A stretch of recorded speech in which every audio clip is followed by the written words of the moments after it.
En este nuevo capítulo, el capítulo 13º de esta video colección, partiremos con el gobierno del vencedor Jorge Montt, quien asume la presidencia de la República, el desarrollo del régimen parlamentario y finalmente la proclamación de la nueva constitución presidencialista en 1925. Le invitamos pues a continuar con esta historia de Chile que presenta a ustedes Video Master Collection. El inmenso esfuerzo colectivo que había significado la guerra civil de 1891 parecía abrirle las puertas a un hombre nuevo en las lides políticas tras un pasado caracterizado por la abierta intervención electoral. En un clima de la más absoluta tranquilidad, los vencedores agrupados en la Alianza Liberal obtienen los 2/3 en la elección del Congreso y los conservadores el tercio restante. Como resultado de este equilibrio, este sentido de espíritu de colaboración, ambos bloques respaldan la elección de Jorge Montt, el vencedor de la guerra civil, como presidente de la República. A poco andar, la desigualdad entre ambas fuerzas se hace notar en la distribución de los cargos ministeriales, lo que lleva a los conservadores a retirar su apoyo al gobierno, lo que para los liberales constituía la esencia de un régimen parlamentarista que exigía contar con una oposición. Las diferentes leyes de amnistía, por otro lado, permite a los ex balmacedistas formar un sólido partido, el Partido Liberal Democrático, que va a tener una activa participación en los hechos parlamentarios, en todo el desarrollo de esta etapa parlamentaria que se está iniciando. Así planteadas las cosas, los extremos políticos lo constituyen, por un lado, los conservadores y por el otro, los radicales, mientras que un amplio abanico de partidos liberales intenta inútilmente de mantener un equilibrio en el centro político.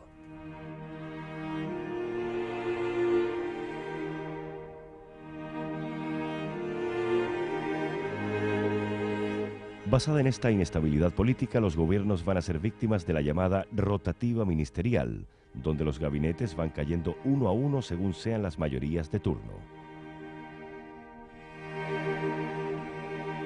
Cuando se plantea finalmente el tema de la sucesión presidencial, los grupos liberales se dividen profundamente. La Unión de Liberales Doctrinarios y Radicales busca el apoyo de los balmacedistas integrados al nuevo Partido Liberal Democrático, sus antiguos enemigos durante la crisis de 1891.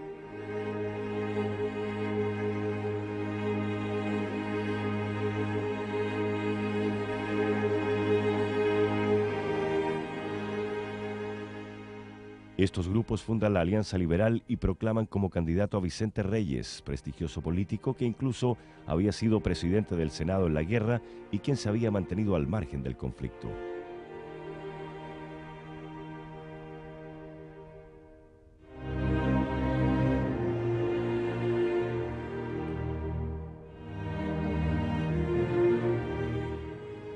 Un hábil político definido por sus contemporáneos como ladino, inteligente y travieso, Federico Errázuriz Echaurren aparenta un avanzado liberalismo, mientras logra el apoyo de conservadores, los que junto a los nacionales y a los liberales dispersos crean la coalición.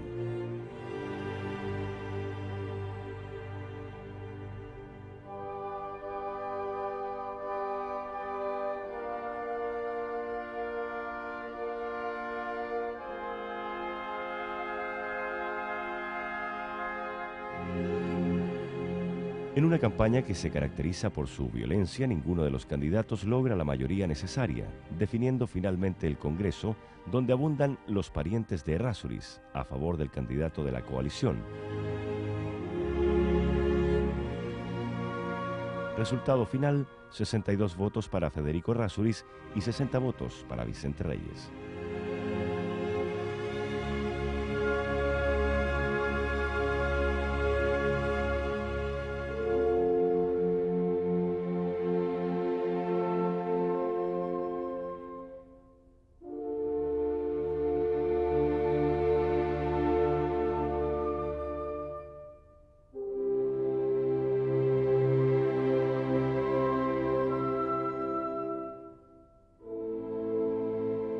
El apoyo permanente de la coalición permite al presidente Errázuriz enfrentar, entre otras graves dificultades, la situación de límites con Argentina, que en 1898 llegó casi al conflicto armado.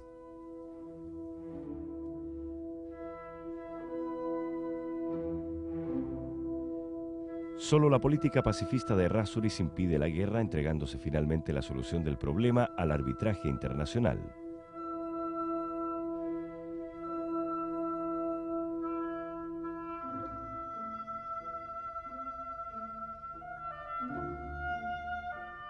La imagen de este presidente no es de aquellas que sirven de gran ejemplo para las nuevas generaciones. Se le acusa de llevar una vida de placeres incompatibles con la seriedad y corrección que se exige a los jefes de Estado. Pero como es de personalidad astuta y socarrona, sabe llevar adelante sus proyectos en forma hábil, más allá de las obstrucciones que le plantea permanentemente el Congreso.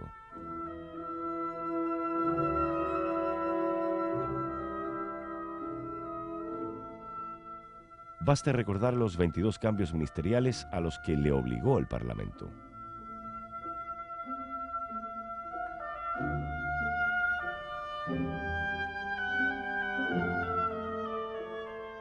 Meses antes de cumplir su periodo presidencial en 1901, Federico Errázuriz muere de una trombosis cerebral en la ciudad de Valparaíso, después de dejar como vicepresidente de la República al ministro del Interior, Aníbal Zañartu. Al morir Federico Errázuriz no había cumplido aún los 51 años de edad. Cambiaba el siglo y se producían importantes cambios también, tanto en Europa como en Norteamérica. Marconi, por ejemplo, enviaba señales telegráficas sin cable. La ópera Tosca de Giacomo Puccini alcanzaba su máxima popularidad, mientras el tema obligado de todas las tertulias era la nueva obra de Sigmund Freud, la interpretación de los sueños. La muerte del presidente Errázuriz Echaurren lleva al gobierno al vicepresidente de la República, Aníbal Zañartu, mientras los distintos partidos políticos tratan de encontrar la difícil solución para buscar un sucesor presidencial. 4 nombres aparecen entre las preferencias: Pedro Montt, Germán Riesco,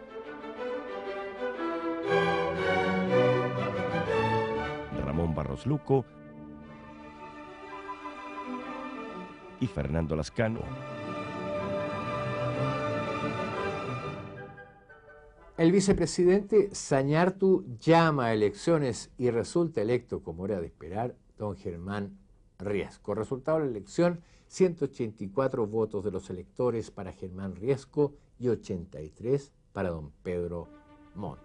El 18 de septiembre de 1901, Germán Riesco asume como presidente de la República de Chile. Él sabe que no tiene la competencia necesaria para el cargo, pero tan pronto como asume, intenta profunda y fuertemente cumplir lo mejor posible. También sabe que el encuentro sostenido por su cuñado, el expresidente de la República, Federico Errázuriz, con el presidente de la República de Argentina, don Julio Roca, y que se conoce como el abrazo del estrecho, no había logrado tampoco una solución al problema limítrofe.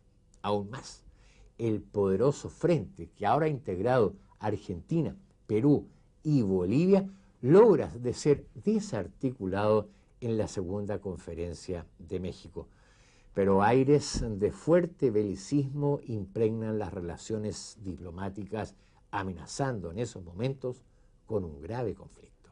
Luego de destacadas negociaciones con los países europeos, la Cancillería chilena logra que se resuelva finalmente el arbitraje que ya se ha dilatado excesivamente.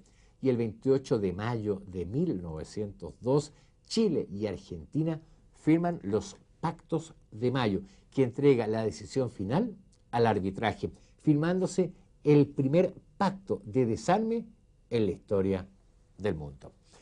En 1904, en Bolivia logra también firmar un tratado de paz y amistad con el gobierno chileno. Y un año más tarde, Perú reanuda sus relaciones diplomáticas y comerciales con Chile.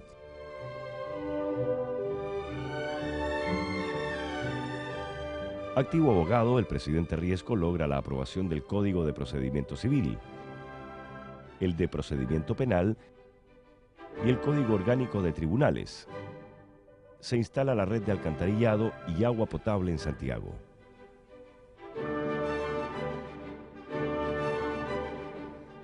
Apoyo a la instrucción pública, aumento de líneas férreas y construcción del ferrocarril trasandino hablan de un creciente progreso. Pero por el otro lado, la dura represión de los movimientos obreros en Valparaíso en 1903 y en Santiago en 1905 hablan de las serias dificultades económicas por las que atraviesa gran parte de la población.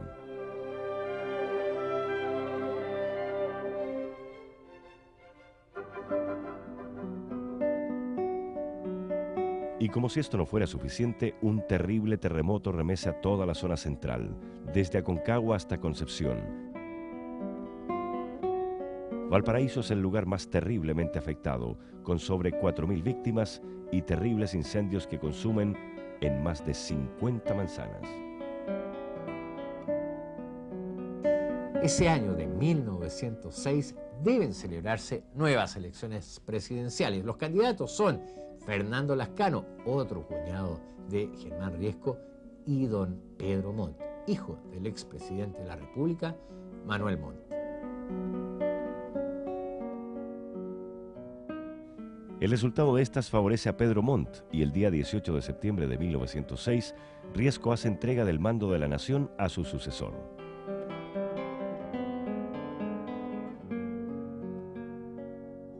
Si antes había dicho que no tenía condiciones para el mando, demostró ser un hombre honesto, trabajador, sin ambición, pero desprestigiado en sus últimos años por la anarquía parlamentaria y la corrupción. Sin embargo, jamás aprovechó su condición de máxima autoridad.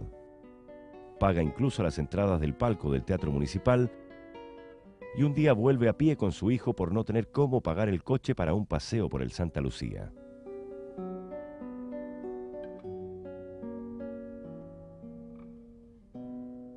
El día en que entrega el mando sale desde el Salón de Honor por una puerta anexa, rodeado de sus amigos y ministros, para dirigirse tranquilamente a su casa. 10 años más tarde, en 1916, fallecía rodeado de sus 8 hijos y numerosos nietos.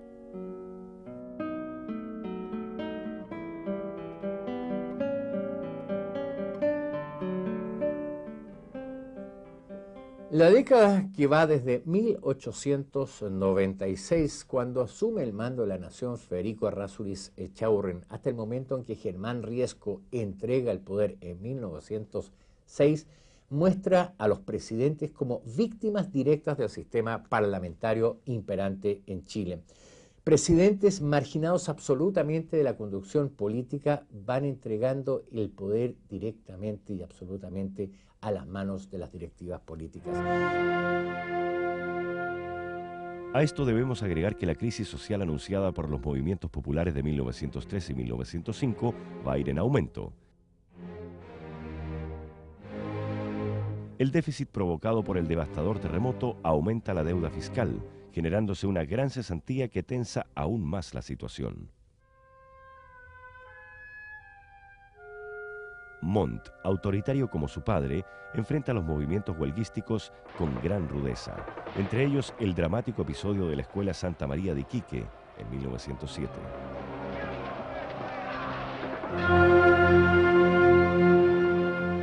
Se rompe así el consenso social y la unidad nacional, muriendo la confianza política que había alcanzado el presidente Pedro Montt. Uno de los grandes males que aquejaron a la llamada República Parlamentaria fueron los problemas sociales que afectaban a grandes sectores de la población. Dicho en el lenguaje de la época, la llamada cuestión social. Cuando los contemporáneos hablaban de la cuestión social, se referían a una serie de problemas que afectaban a los sectores populares, problemas relacionados con las pésimas condiciones del hábitat popular, de los trabajadores que vivían hacinados en ranchos y conventillos, problemas tales como la desnutrición, las epidemias y enfermedades que diezmaban a la población, fundamentalmente la población urbana, condiciones todas de vida que hacían que Chile detentara una de las más altas tasas de mortalidad del mundo occidental. Pero la cuestión social no se caracterizaba solamente por la existencia de males que aquejaban al mundo popular, sino también por la proliferación del descontento popular, manifestado en huelgas, en protestas y en la difusión de distintas ideologías de redención social. Las nuevas organizaciones que surgen a fines del siglo XIX o comienzos del siglo XX, organizaciones tales como las sociedades de resistencia, donde hay una fuerte influencia anarquista, o las mancomunales, donde hay influencia de las tendencias democráticas y socialistas. Digo, estas nuevas organizaciones sociales se van a plantear en un plano de reivindicación, de lucha, de resistencia del trabajo frente al capital, es decir, de reivindicación, de lucha y de resistencia de los trabajadores frente a los patrones y frente al Estado. Más aún, este malestar social va a tener una expresión política, y la expresión política va a ser el surgimiento de organizaciones políticas que plantean un programa de redención social, un programa de mejoramiento sustancial de la condición de los trabajadores. Organizaciones tales como el Partido Democrático, fundado en 1887, y más tarde de los primeros grupos anarquistas y socialistas que empiezan a emerger en los últimos años de ese siglo y que se van a traducir en la formación de los modernos partidos políticos populares como el Partido Obrero Socialista en 1912. Pero, ¿cuál era la actitud de la élite dirigente frente a todas estas manifestaciones de descontento social? Si uno examina la historia de aquellos años, se va a encontrar con que la actitud más común fue la de negar o minimizar el problema. Así tenemos, por ejemplo, que un político tan destacado como Enrique McKeever, líder del Partido Radical, cuando se le preguntaba por ahí por 1903 sobre la cuestión social, él decía, la cuestión social no existe en Chile. Si nos referimos al otro extremo del arco iris político de la época, al Partido Conservador, vamos a constatar que solo en 1901, es decir, 10 años después de ser conocida la encíclica Rerum Novarum del Papa León XIII, recién en 1901 el Partido Conservador proclamó su adhesión al orden social cristiano, pero sin que esto fuese seguido de medidas prácticas. Y la actitud general de la clase dirigente fue básicamente la misma, es decir, atribuir el malestar social, atribuir el descontento social a causas artificiales, tales como la acción de agitadores políticos, la difusión de malas doctrinas, o por último, al carácter supuestamente congenital del roto chileno, a sus vicios, a su temperamento imprevisor, a su temperamento dilapidador. Solo un puñado de visionarios dentro de la clase dirigente fue capaz de formular análisis más lúcidos. Cabe citar, por ejemplo, a Valentín Letelier del Partido Radical, a Enrique Concha Subercaseaux de la tendencia católico-conservadora, o al joven Arturo Alessandri Palma, quien al presentar su memoria para obtener el título de abogado en 1893, hizo un trabajo sobre el tema de habitaciones para obreros. Con distintos matices, desde distintos ángulos, con distintos énfasis y orientaciones ideológicas, ellos y algunos otros plantearon que en Chile había un grave problema social, que era el deber de la élite dirigente afrontar ese problema y que el Estado tenía cartas que tomar en el asunto. Pero la actitud general, la actitud más difundida entre los sectores dirigentes fue el desconocimiento del problema, el minimizarlo. Y por lo tanto, la respuesta que ellos dieron y el Estado dio al descontento popular fue la represión. La respuesta más común fue la represión. Por eso, la primera década y el primer cuarto del siglo XX en general está plagado de masacres obreras. Por ejemplo, en mayo de 1903, cuando los trabajadores portuarios se levantaron en huelga para exigir reivindicaciones salariales, esto termina con un baño de sangre, 30 muertos y 200 heridos entre los trabajadores y 28 heridos leves entre los militares encargados de reprimir este movimiento. Ocurre algo parecido, aunque con un resultado un poco menos trágico, durante la llamada Semana Roja de Santiago, en octubre de 1905. El 6 de febrero de 1906, cuando los trabajadores del ferrocarril de Antofagasta plantean un movimiento reivindicativo, grupos de guardias blancas, esto es, cuerpos paramilitares organizados por los comerciantes y los empresarios, reprimen este movimiento con un resultado de 58 muertos, según las cifras entregadas por la Cámara de Diputados. Y, sin lugar a dudas, el hito más sangriento dentro de esta seguidilla de represiones a las reivindicaciones populares va a ser en diciembre de 1907, cuando se produzca la matanza de la Escuela Santa María de Iquique, la cual arroja un balance de 140 muertos, según las fuentes oficiales, probablemente varios centenares, cifra que jamás se pudo conocer en detalle. Cuando la élite dirigente, cuando las autoridades de gobierno se aprontan a festejar el primer centenario de vida independiente, es decir, en 1910, cuando se inauguran importantes obras públicas, cuando se realizan grandes festejos, el país vive una profunda escisión social.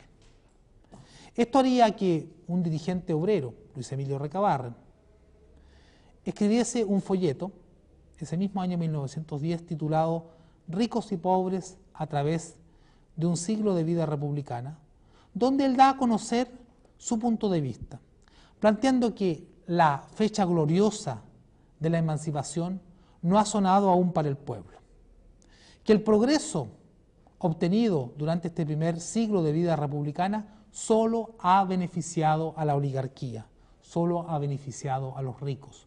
Los pobres han quedado excluidos de los beneficios del progreso. En este mismo trabajo, Recabarren plantea que las clases populares son todavía esclavas, que están encadenadas al orden político con la cadena del cohecho, del fraude y de la intervención electoral, y que están encadenadas en el orden social con la ignorancia y los vicios que caracterizan la condición popular. Recabarren plantea de que en Chile había una caricatura de libertad política y que ante el egoísmo manifestado durante un siglo por la burguesía chilena, solo cabía al pueblo y al proletariado la delicada e importante misión de solucionar la acuciante cuestión social. Hubo, sin embargo, una personalidad política que recogió este guante lanzado por la sociedad popular, y este no fue otro sino el León de Tarapacá, Arturo Alessandri Palma, quien desde comienzos del siglo XX empezó a formular algunas ideas que más tarde se traducirían en el planteamiento de un programa político reformista destinado a apagar el incendio que parecía amenazar a la sociedad dirigente, incendio que provenía desde el fondo del mundo popular.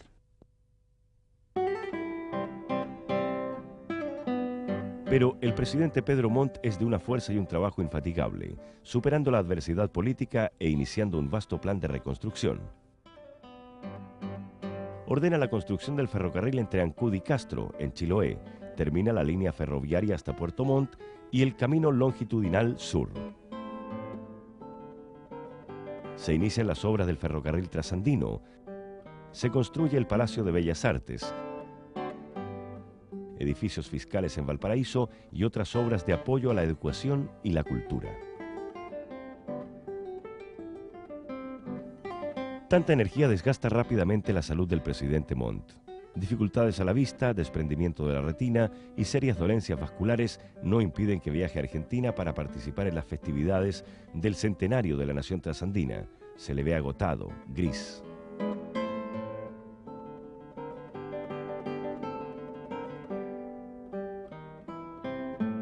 Al regreso no puede leer íntegro su mensaje presidencial ante el Congreso y, agobiado por los preparativos del centenario de la Independencia Nacional, delega el mando en el vicepresidente Elías Fernández Albano.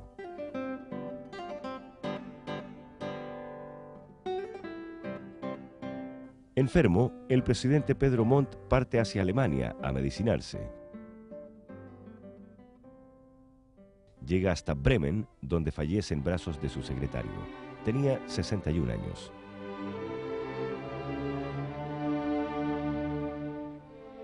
Pero el vicepresidente designado, Fernández Albano, fallece a solo 2 meses de haber asumido el mando, en septiembre de 1910, 4 días antes del centenario de la independencia. Ante la emergencia asume el ministro más antiguo del gabinete, correspondiéndole a Emiliano Figueroa Larraín, entonces ministro de Relaciones Exteriores.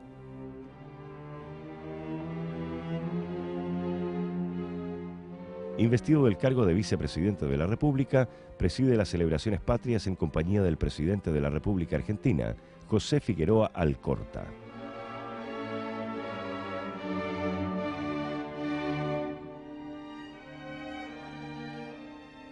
Por esos hechos de la casualidad histórica, dos Figueroa encabezaban las festividades del centenario.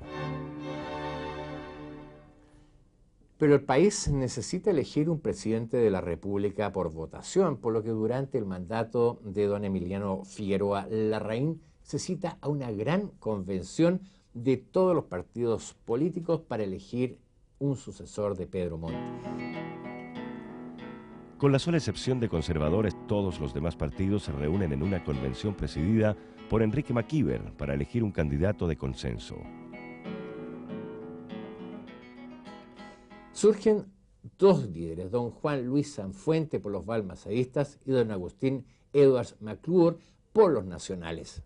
Pero ninguna de estas dos grandes figuras, grandes personalidades de comienzos de este siglo alcanza el 60% de los votos exigidos. Y finalmente, tras varios días de debates y de negociaciones, se proclama como candidato a la presidencia de la República al antiguo líder de los congresistas revolucionarios de 1891, don Ramón Barros Luco. El 23 de diciembre de 1910, y no en septiembre como había sido la tradición desde tiempos de Joaquín Prieto, asume el mando de la nación este agricultor de 75 años, dotado de una personalidad aparentemente débil y dueño de una gran ironía. Son muchas las anécdotas que rodean su personalidad. Decía que solo había dos tipos de problemas: los que se resuelven solo y los que no tienen solución. Un día, un funcionario de Palacio es sorprendido firmando reiteradamente, copiando reiteradamente la firma del presidente de la República. Llevado ante la presencia de Barros Luco, este le ordena que a contar de esa fecha tendrá que firmar todos los oficios y decretos que a él le quitan tanto tiempo. Hombre decidido, no aceptó la presión internacional al estallar la Primera Guerra Mundial y mantuvo a Chile neutral en la contienda bélica. Se sumaba así a la posición asumida por Argentina, México y Paraguay.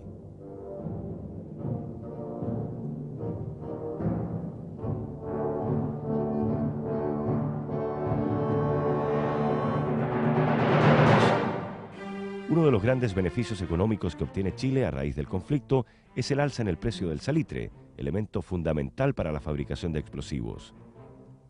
Pero el alto precio alcanzado cae estrepitosamente al inventar Alemania el uso del salitre sintético, teniendo como base el nitrógeno del aire.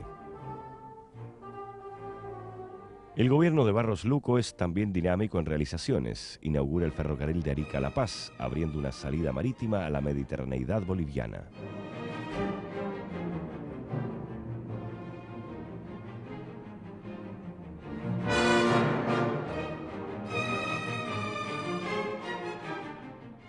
Y sin lugar a dudas, el tratado o pacto del ABC, firmado por Argentina, Brasil y Chile, es uno de los importantes hechos internacionales de la presidencia de Barros Luco, al establecer un pacto de no agresión, consulta y arbitraje ante cualquier conflicto.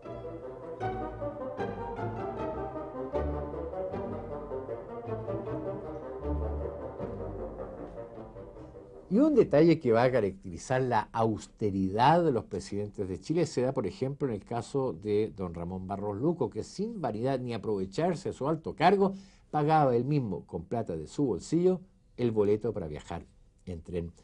Debiendo soportar los más serios problemas internacionales, llegó hasta el final de su mandato en medio del cariño de los partidos políticos y de la población.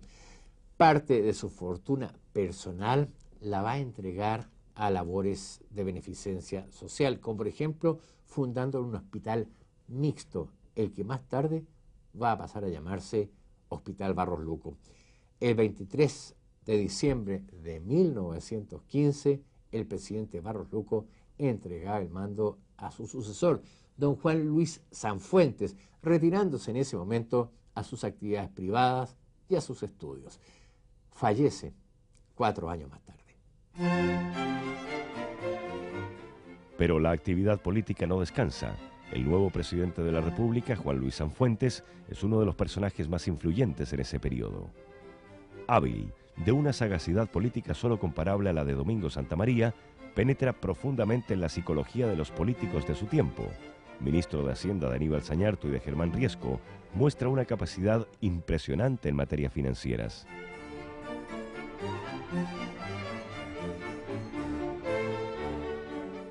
En el Congreso coloca y derriba gabinetes y es el primer balmacedista que alcanza la primera magistratura después de la guerra.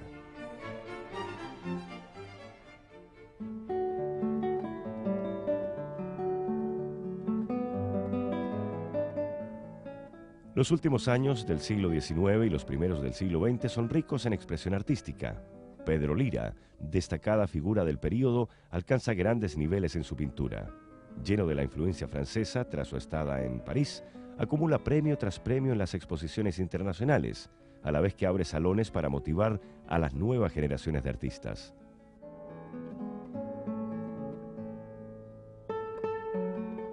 Tan viajero como Pedro Lira, otro de los grandes pintores chilenos del período es Juan Francisco González, a quien Lira califica como el más encantador de los pintores chilenos.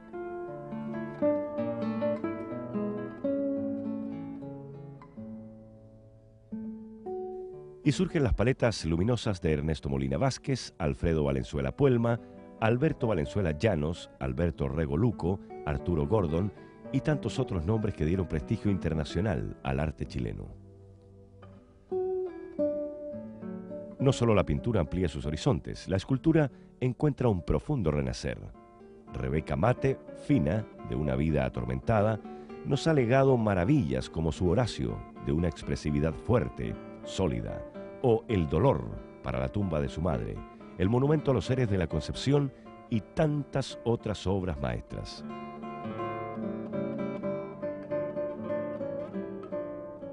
A su lado, Nicanor Plaza destaca como otra de las figuras inmortales, y al igual que Rebeca Mate, fallece en París, fuente de escuela e inspiración de los grandes artistas de este periodo.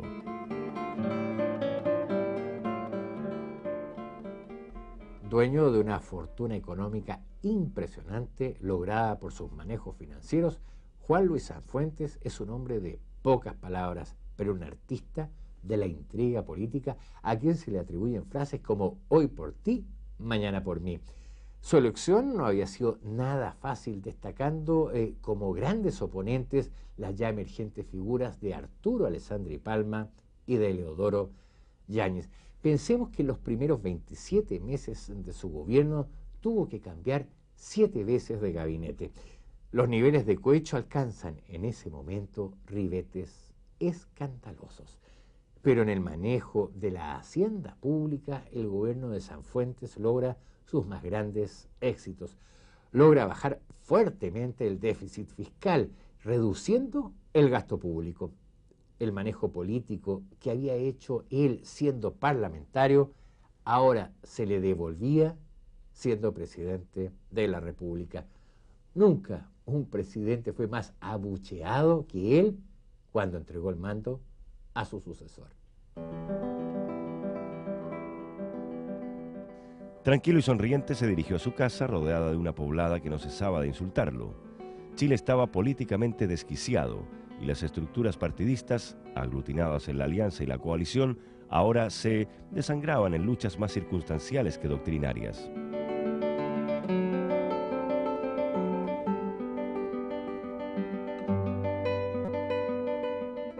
El tema social es otro de los puntos que marcan el momento. El surgimiento de la clase media, con su aporte intelectual, se enfrenta a una oligarquía que no quiere escuchar la voz de los cambios. Y si a esto agregamos el aflorar de la clase obrera a través de su expresión sindical y política, muestra un cuadro cada vez más complejo, preludio de las convulsiones políticas y sociales que van a envolver la vida nacional.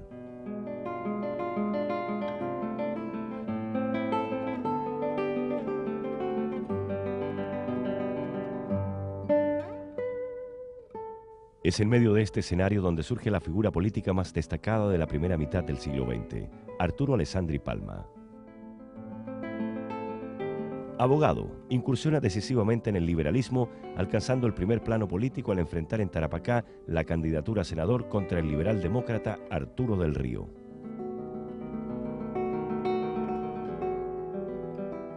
Su espectacular triunfo, logrado tras un duelo en que salvó ileso y violentos tumultos que terminaron con varios muertos, lo convierten en el León de Tarapacá. Alessandri es el portador de los cambios, de los trabajadores que quieren justicia social y enfervoriza a las masas, a los estudiantes y trabajadores que siguen fanáticamente su carismática figura. Es el tiempo del cielito lindo, que se canta por donde él va pasando y finalmente es aclamado por la Convención de la Alianza Liberal como candidato a la presidencia de la República.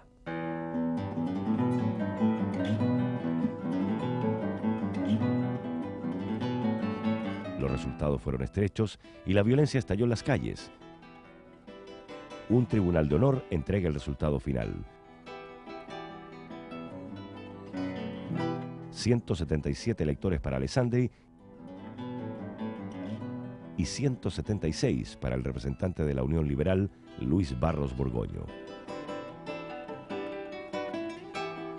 Finalmente, y cerrando este complejo capítulo, el Congreso proclama presidente de la República a Arturo Alessandri Palma, asumiendo el 23 de diciembre de 1920 en medio de un ambiente delirante de entusiasmo.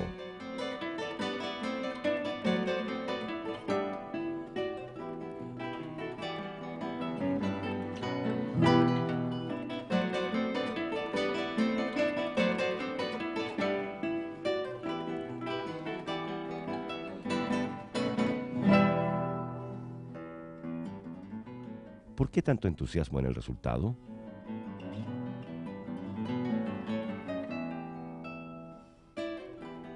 La intensa campaña realizada por Alessandri permite expresar las tensiones sociales y los profundos deseos de renovación de nuevos grupos que se sienten en condición de asumir la conducción política del país.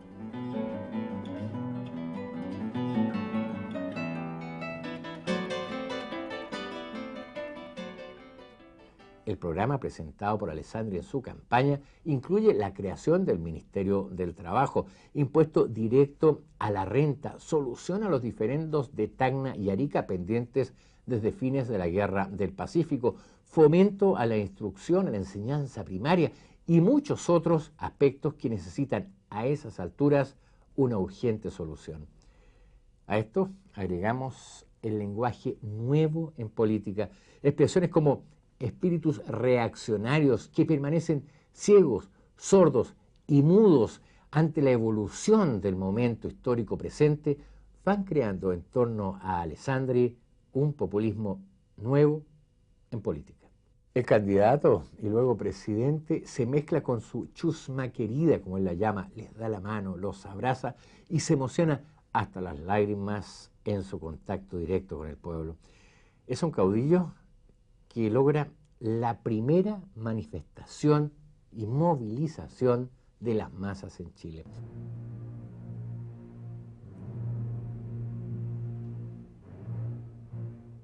El nuevo gobernante no va a escapar del dramático accionar del parlamentarismo. El Senado queda en manos de la oposición aliancista, mientras la Unión Liberal solo consigue el control de la Cámara de Diputados. Y dentro de esta Cámara, los vicios parlamentarios no tardan en surgir. Alessandri debe cambiar en 3 años 16 gabinetes ministeriales.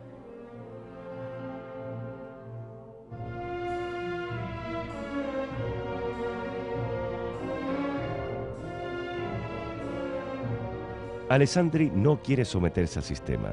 Ya en 1921, en su mensaje presidencial, plantea reformar la Constitución y volver al régimen presidencial. Al no conseguir el éxito, inicia a fines de 1923 una gigantesca campaña para influir en los resultados de las elecciones.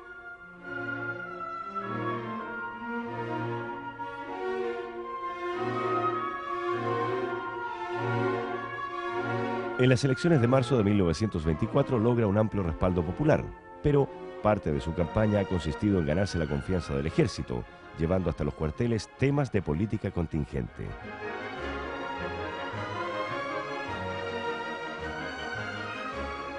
Y allí los problemas eran también profundos. El surgimiento de una nueva oficialidad a partir del triunfo congresista en la Guerra Civil de 1891 ha creado un abismo entre las nuevas oficialidades, formadas bajo la disciplina germana, con instrucción en Europa y poseedora de excelentes niveles profesionales.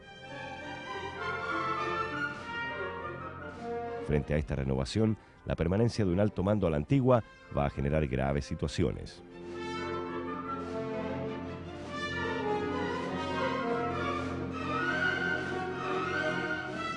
Los militares están mal pagados y con las arcas fiscales vacías para mejorar sus remuneraciones. A pesar de todo, el Congreso aprueba en forma urgente la dieta parlamentaria, que es una asignación de remuneraciones para el ejercicio del cargo de parlamentario.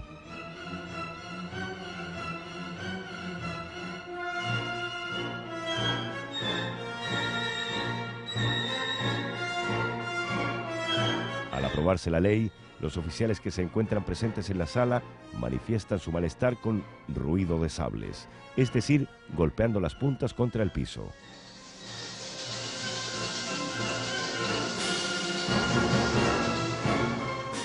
Alessandri entra en contacto con los oficiales para conocer personalmente la causa de la agitación. Como resultado de esta reunión, los oficiales entregan al presidente un pliego de condiciones que van desde la reforma constitucional hasta la salida de algunos ministros del gabinete.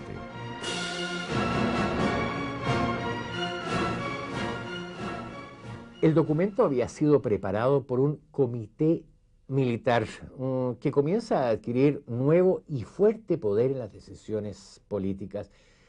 El general Luis Altamirano, inspector general del Ejército, es encargado por el propio Alessandri para organizar un nuevo ministerio.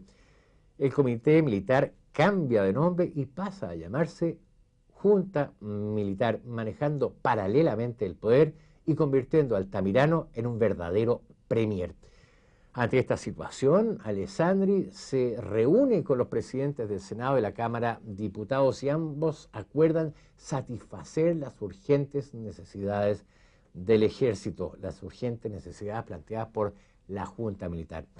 Las peticiones militares son aprobadas por ambas cámaras, posibilitando la entrada en vigencia de una moderna legislación social y laboral, incluidas las leyes de contrato de trabajo, seguro obrero, accidentes del trabajo, organización sindical, sociedades cooperativas y caja de empleados particulares. Alessandri, ante esto, renuncia al mando de la nación, pero el Senado le rechaza la renuncia y le da 6 meses de licencia. La Marina, ajena hasta ese momento al movimiento militar, exige la disolución del Congreso y la formación de una junta de gobierno, la que asume el mando el 11 de septiembre de 1924, integrada por los generales Luis Altamirano, Juan Pablo Bennett y el almirante Francisco Neff.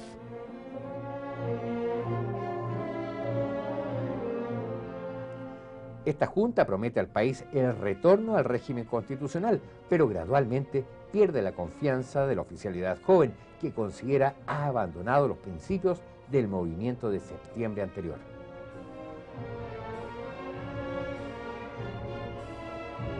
El 23 de enero, el teniente coronel Carlos Ibáñez encabeza el movimiento que depone a la Junta, la reemplaza por otra integrada por los generales Darnell y Ortiz Vega, que procede a llamar de regreso al país al presidente Alessandri.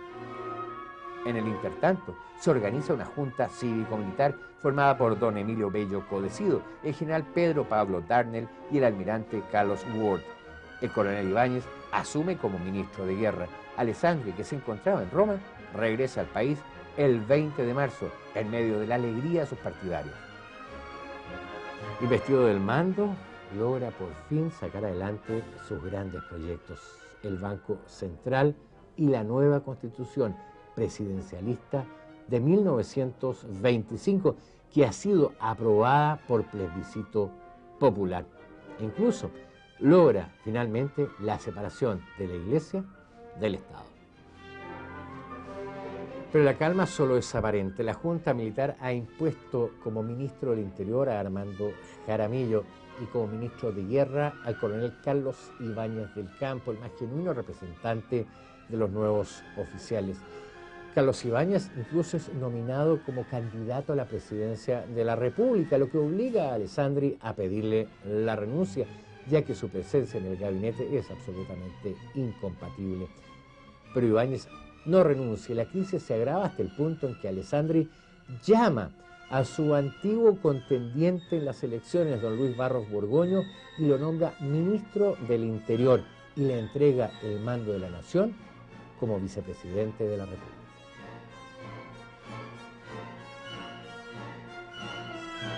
El 1 de octubre, Alessandri abandonaba la moneda. En Chile se ponía término al régimen parlamentario y el testamento político de Balmaceda cobraba plena vigencia. La historiografía ha denominado república parlamentaria el periodo de la historia política de Chile que va desde el término de la Guerra Civil de 1891 hasta la promulgación de la Constitución de 1925. ¿En qué consiste esta república parlamentaria? ¿Cuáles fueron sus características principales? Como su nombre lo indica, es un periodo de la vida política nacional en que el centro del poder está situado en el Parlamento, en la Cámara de Diputados y en la Cámara de Senadores, desde donde la oligarquía ejerce de manera colectiva el poder político. Y esto marca una diferencia importante respecto de la república presidencial, que se había extendido hasta 1891 y desde la Constitución de 1833, ya que si durante el periodo presidencialista de 1833-1891 la oligarquía parecía haber delegado su poder en la figura de uno de sus representantes, el presidente de la República, ahora, es decir, a partir de la derrota de Balmaceda en 1891, la oligarquía va a ejercer directamente el poder político de manera plena a través del Parlamento y a través de una serie de mecanismos que le permiten tener el control del poder ejecutivo.